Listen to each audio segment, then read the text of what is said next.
Matagal ko na itong iniisip. Sana matulungan mo. Bakit mayroong kahirapan? Kahirapan? Medyo malawak yung ano na yan, yung topic na yan, Pero, ibigay ko sa iyo yung mga yung iniisip ko, kung ano yung aking thoughts tungkol sa kahirapan.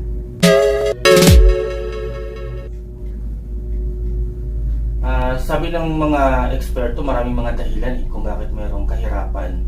Isa na rito ay yung hindi patas o hindi pantay na distribution o pagbabahabahagi ng kayamanan o resources ng isang bansa o sa buong mundo. For example, yung wealth ay mas nakukuha ng 1% lang ng mga tao. 1% lang ang nakikinabang ng kayamanan ng buong mundo. Yan yung sabi ng iba eksperto. At sabi naman ng iba, dahil yan sa corruption o dahil sa kasakiman ng mga nasa pamunuan o nasa pamumuno. Siyempre, kapag ang isang bansa ay yumaman, hindi lahat ng pera nun ay napupunta sa mga tao. Napupunta yun sa iba't ibang mga proyekto, siyempre. At kapag mayroong corruption, nananakaw yung pera. So sa halip na mapunta sa mga tao, napupunta sa bulsa ng iilan. So isa yan sa tinuturo na dulo na may isa yan sa mga tinuturo na nagdulot ng kahirapan.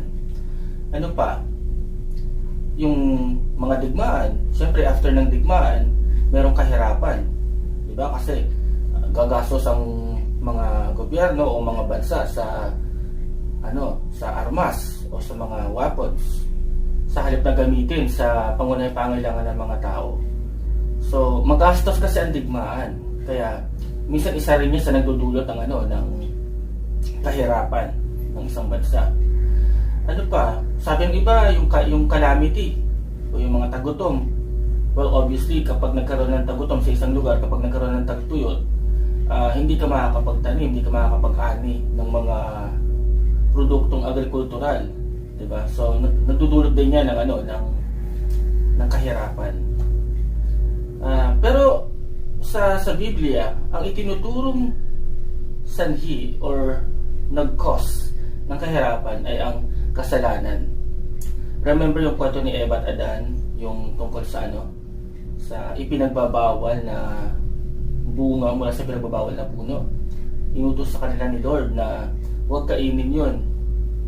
Pero dahil sa sila ay sumuway sa utos ng Diyos, alam natin yung kwento, sinumpa ang tao.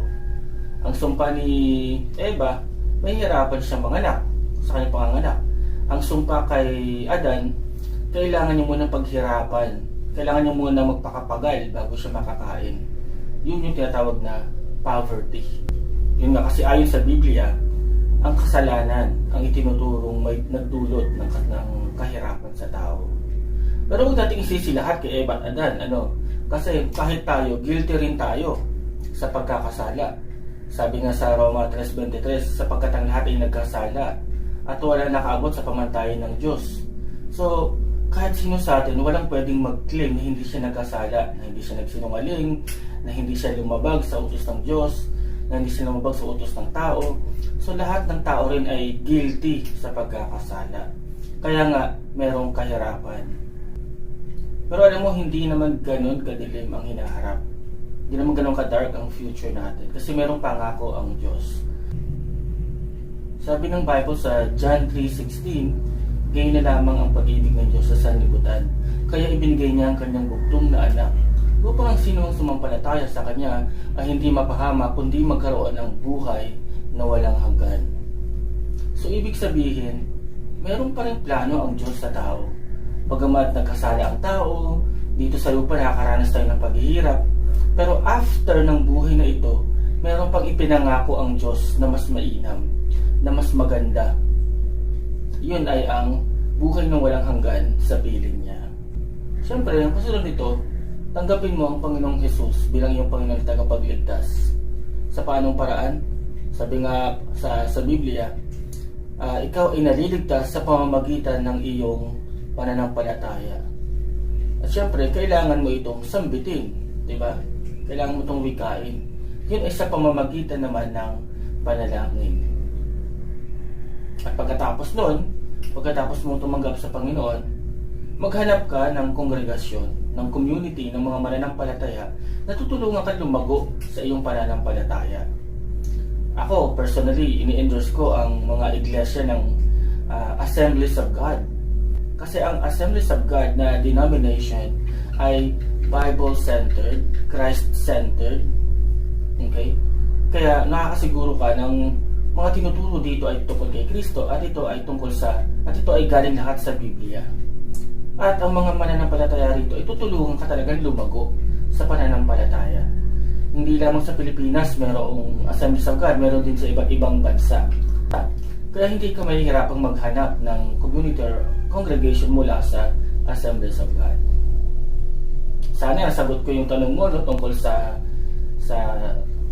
cause ng kahirapan, at sana makatulong din to sa iyo sa iyong journey sa buhay na ito. Salamat sa tanong mo. Thank you, And sir. by the way, sagot ang tanong ko. kung na-enjoy nyo ang video na ito, mag-follow na kayo or mag-subscribe sa aking account. At kung gusto nyo rin i-support ang aking account, kung gusto nyo magpatuloy tayo na gumawa o lumikha ng mga contents na kagaya nito, inspirational contents, pwede nyo po ako supportahan directly at makikita nyo sa description ang mga paraan kung paano nyo ako masusuportahan. Thanks for watching. Laging tatandaan, ikaw ay isang winner. Sir Ed, question. Tanong ko lang, bakit yung mayaman ang mga masasama? Napakaganda ng tanong mo, no? At meron akong 3 kasagutan dyan. Una, meron tayong tinatawag na General Providence. Ano yung General Providence? Ang Diyos ay nagpo-provide sa lahat ng tao. Ito man ay masama, siya man ay mabuti, o siya man ay masama. Ang Diyos ay nagbibigay ng equal opportunity sa bawat isa. Ito yung sinasabi sa Bible na pinapapatak ng Diyos ang ulan sa mga masasama at sa mga mabubuti. Pinasisikat ang araw sa mga masasama at sa mabubuti.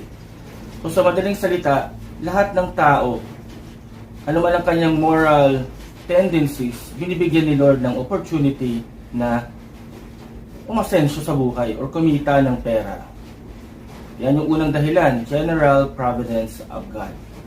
Pangalawa, ang mga masasama ay walang moral limitations. Anong ibig sabihin nito? Okay lang sa kanila ang kumita ng pera kahit sa masamang paraan o kahit sa illegal na paraan pa nga, di ba? Kasi yung kanilang konsensya ay hindi sila naapektuhan nun. Wala sa kanila yon kahit sa anong paraan, sa masamang paraan or morally questionable ang paraan ng pagkita ng pera, okay lang sa kanila yon, di ba? Kaya nga mayroong mga magnanakaw, mayroong mga nangho-hold up, nagkikidnap, o gumagawa ng mga illegal activities. Kasi para sa kanila, kahit anong paraan, gagawin nila para kumita ng pera. Wala silang moral limitations. Pero ano naman ang kapalit nun? Yes, yayaman nga sila dito. Pero anong kapalit nun? Ang kapalit naman nun ay ang kanilang kaluluwa sa impyerno. Diba? Dahil alam naman natin na mayroong kaparasahan ang Diyos. Napanood natin yan sa nakaraan nating video. Bakit hinahayaan ng Diyos ang kasamaan sa mundo? Panoorin mo yun para malaman mo kung bakit hinahayaan ng Diyos na magpatuloy ang kasamaan sa mundo. Sa una, meron tayong General Providence. Pangalawa, ang mga masasama ay walang moral limitations. Ang pangatlong dahilan, ang mga masasama ay nakafocus lamang sa mga temporal na bagay or temporary na bagay. Kung anong ibig sabihin nito? Ang mga masasama, nakafocus lang sila sa kung ano yung nandito lamang sa lupa. Hindi nila naisip na meron pang eternal. Hindi nila naisip na meron pang mga bagay sa langit. Yun ang pagkakamali nila. So, aanhin mo pa. Sabi nga ng Panginoong Jesus, aanhin mo ang lahat ng kayamanan sa buong sanlibutan kung ang kaluluwa mo naman ay susunugin sa impyerno. Diba? So, di bali na hindi ka yumaman dito sa lupa, pero ang kaluluwa mo naman ay mayaman sa langit. Pero hindi naman ito nangangahulugan na mga masasama lang ay yumayaman. Marami din naman mga mabubuting tao na yumayaman sa legit na paraan, sa legal na paraan. So, kailangan mo lang ay magsumikap. Lahat naman tayo binibigyan ng opportunity ng Panginoon na umasenso sa buhay. Kailangan lang tama ang ating mga desisyon sa buhay. Kailangan lang tayo ay umaasa sa kanyang gabay. Diba? Kasi minsan ang mga tao madalas hindi na sinasangguni ang Panginoon sa kanilang mga plano sa buhay, sa ating mga plano sa buhay. Kaya kapag nabibigo, Lord, bakit ako nabigo? So lagi pa rin natin isasaalang-alang ang kalooban ng Panginoon sa ating buhay. Okay? Sana nasagot ko yung tanong mo, no? Yes, thank you sa sagot mo, Sir Ed. Naliwanagan ako. Thank you for watching. Kung na-enjoy nyo ang aking mga video, feel free to follow and subscribe to all my social media accounts. At kung din, kung gusto nyo po akong supportahan financially, pwede nyo pong i-check ang description ng aking mga video. Laging tatandaan, ikaw ay isang winner. Laganap ang kasamaan sa mundo. Ang daming mga masasamang tao. Ang daming mga nagbibisyo. Ang daming magnanakaw. Ang daming mga hindi nakokontento sa isang partner. Kung alam ng Diyos ang mga kasamaang gagawin ni Hitler, bakit hinayaan niya pa itong mabuhay? Kung alam ni Lord na tutuksohin ng Diablo si Eva at Adan, bakit hinayaan niya pa na tuksohin si Eva at si Adan? Good day mga winners! Ngayong araw, sasagutin natin ang katanungan, bakit hinahayaan ng Diyos ang kasamaan?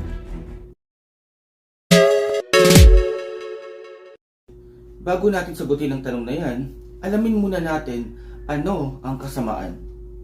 Ayon kay Saint Augustine, ang kasamaan ay ang paglayo sa kabutihan o ang pagsira or corruption ng kabutihan. So every time na lumalayo tayo sa kabutihan or kinukorap natin ang kabutihan, yan ay kasamaan ayon kay Saint Augustine. Sabi pa ng iba, ang kasamaan ay ang opposite side o ang negative na side ng kabutihan. So kapag sinalungat mo ang kabutihan, yan ay kasamaan. Maaari din nating i-consider na kasamaan kapag hindi mo ginagawa ang kabutihan. Kasamaan din ang tawag doon. Or kapag pinipigilan mong mangyari ang kabutihan, ang tawag din dyan ay kasamaan. Maaari din nating sabihin na konektado ang kasamaan sa kasalanan. Ano ba ang kasalanan? Ito ay ang paglabag sa mga itinakdang utos ng Diyos. Ngayong naunawaan na natin kung anong kahulugan ng kasamaan, alamin naman natin sino ang author ng kasamaan. Well, ayon sa Biblia, hindi ang Diyos, sapagkat ang Diyos ay banal. Ayon nga sa unang Pedro 1:16 or 1 Peter chapter 1 verse 16, sapagkat nasusulat, magpakabanal kayo sapagkat ako'y banal. Malinaw na hindi ang Diyos ang gumawa ng kasamaan kasi labag yun sa kanyang katangian. Sapagkat ang Diyos ay banal, so hindi siyang gumawa ng kasamaan.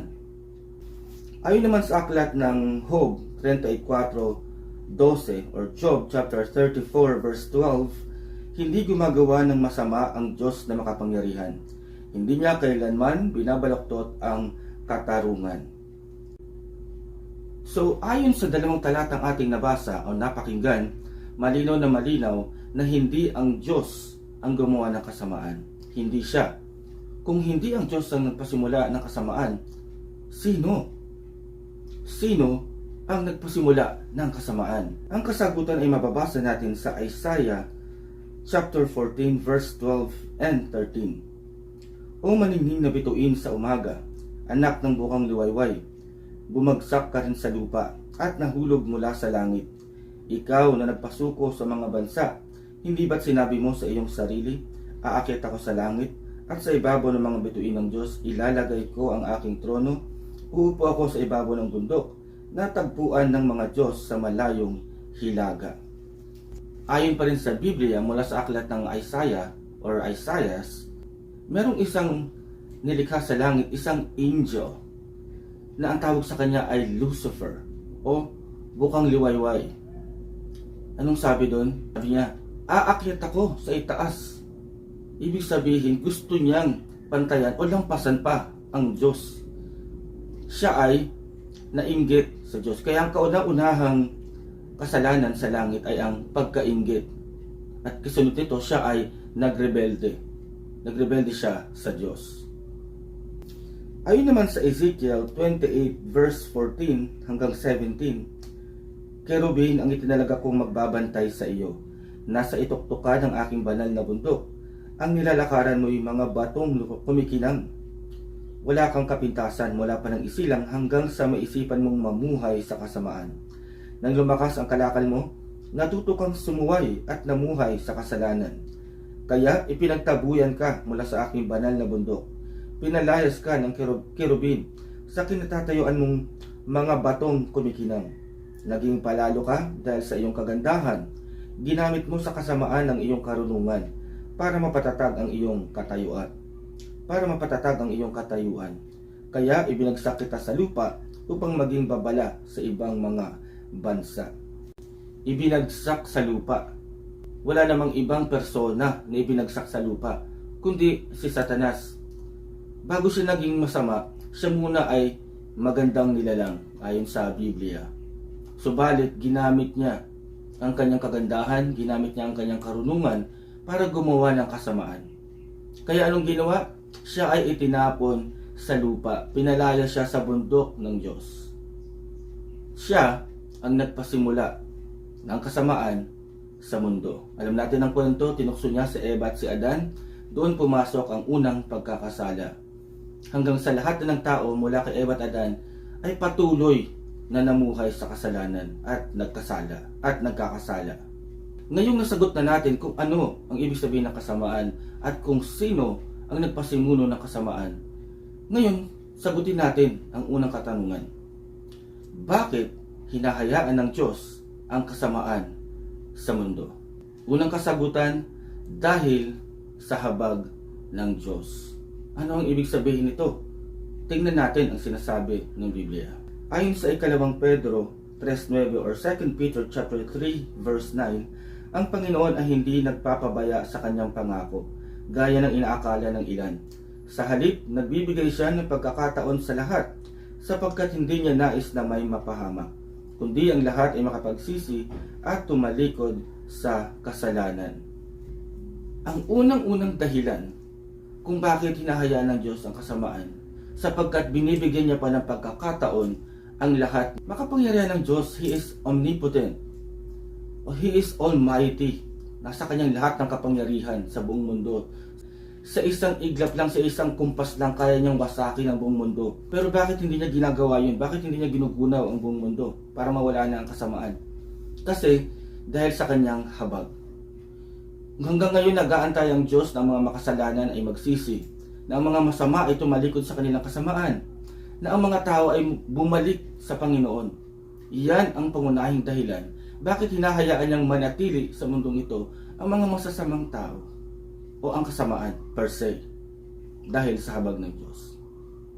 Pangalawang dahilan kung bakit hinahayaan ng Diyos ang kasamaan, dahil hawak ng Diyos ang oras o ang panahon. Ayon nga sa Gawa chapter 1 verse 7, sumagot si Jesus, ang mga panahon at pagkakataon ay itinakda ng Ama sa kanyang sariling kapangyarihan, at hindi na kailangan pang malaman ninyo kung kailan iyon.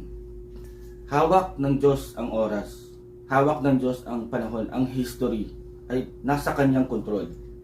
Hinahayaan niyang mangyari yan, yes, pero ayon sa kanyang timeline, gaganapin niya kung ano yung kanyang kalooban, kung ano ang kanyang kagustuhan.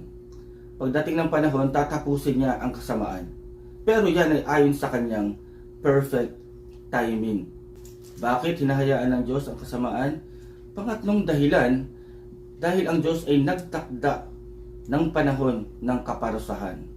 Yes, nagtakda ang Diyos ng panahon kung kailan paparusahan niya ang lahat ng mga masasama, ang lahat ng mga makasalanan. Ayon nga sa 2 Peter chapter 2 verse 9, kaya alam ng Panginoon kung paano ililigtas mula sa mga pagsubok ang mga tapat sa Kanya, at kung paano paparusahan ang masasama hanggang sa araw na sila'y hatulan. Maraming kasamaan sa panahon natin ngayon, maraming kahirapan, maraming sakit at karamdaman, pero lakasan mo lang ang loob mo. Kumalma ka lang, magtiwala ka lang sa Diyos. Dahil pagdating ng tamang panahon, darating ang kaparusahan ng Diyos. Lahat ng nanamantala ng mga mahihina, lahat ng mga masasamang tao sa history, haharapin nila ang kahatulan sa dulo ng panahon. Nagtakda ang Diyos ng parusa, ng kaparusahan. Matagal na nating naririnig ang tungkol sa impyerno. Totoo ang impyerno. At doon, hahantong ang lahat ng mga isinumpa ng Diyos. Sino yung mga isinumpa ng Diyos? Lahat ng mga masasama. Lahat ng mga makasalanan na hindi tumalikod sa kanilang pagkakasala. Hindi lumapit kay Kristo upang tanggapin ang kaligtasan. Lahat ay dadalhin sa apoy ng impyerno sa dulo ng panahon. Kahit ang Diablo, kahit Satanas, meron takdang panahon kung kailan siya parurusahan. Ngayon, assignment nyo na yan. Merong talata sa Revelation, huling aklat ng Bible. Doon nakasulat kung kailan mangyayari or ano ang mangyayari kay Satanas sa huling panahon. Ano ang kanyang kaparusahan. Okay, assignment nyo yun. Kapag nakita nyo, isulat nyo sa comment section yung eksaktong verse. Okay, i-check ko po iyan. Pang-apat na dahilan kung bakit hinahayaan ng Diyos ang kasamaan sa mundo, dahil nagtakda ang Diyos ng gantimpala sa lahat ng mga taong sumunod sa Kanya, sa lahat ng mga obedient, sa lahat ng mga faithful sa Kanya. Nagtakda ang Diyos ng gantimpala. Ayon nga sa Santiago chapter 1 verse 12 or James chapter 1 verse 12, pinagpala ang taong nananatiling tapat sa kabila ng mga pagsubok, sapagkat matapos niyang malampasan ang pagsubok, tatanggap siya ng gantimpala ng buhay na ipinangako ng Panginoon sa mga umiibig sa Kanya. Sabi nga sa Bible, tatanggap ng buhay ang lahat ng mga naging tapat sa Kanya. Sa ating nakarang video, mapapanood nyo kung tayo ba ay may posibilidad na maging immortal. Ito yun. Ito yung isa sa mga gantimpala ng Diyos, ang buhay na walang hanggan. Sa lahat ng mga taong nagtiis, sa lahat ng mga taong naging tapat at loyal sa Kanya, meron sa atin naghihintay na buhay na walang hanggan. Hindi lang yan, meron pang ibang gantimpala ang Diyos. Ayon pa nga sa 1 Corinto 15:58 or 1 Corinthians chapter 15 verse 58. Kaya nga mga minamahal kong kapatid, magpakatatag kayo at huwag matinag. Maging masipag kayo palagi sa paglilingkod sa Panginoon, dahil alam ninyong hindi masasayang ang inyong pagpapagal sa Kanya. Hindi masasayang, mga kapatid, mga kaibigan, hindi masasayang ang inyong effort. Ang lahat ng inyong ginawa para sa Panginoon, yan ay nakalista sa Panginoon. Sabi nga sa Bible, sabi ni Jesus, kahit bigyan mo lang ng isang basong tubig ang isang lingkod ng Diyos, meron kang gantimpala.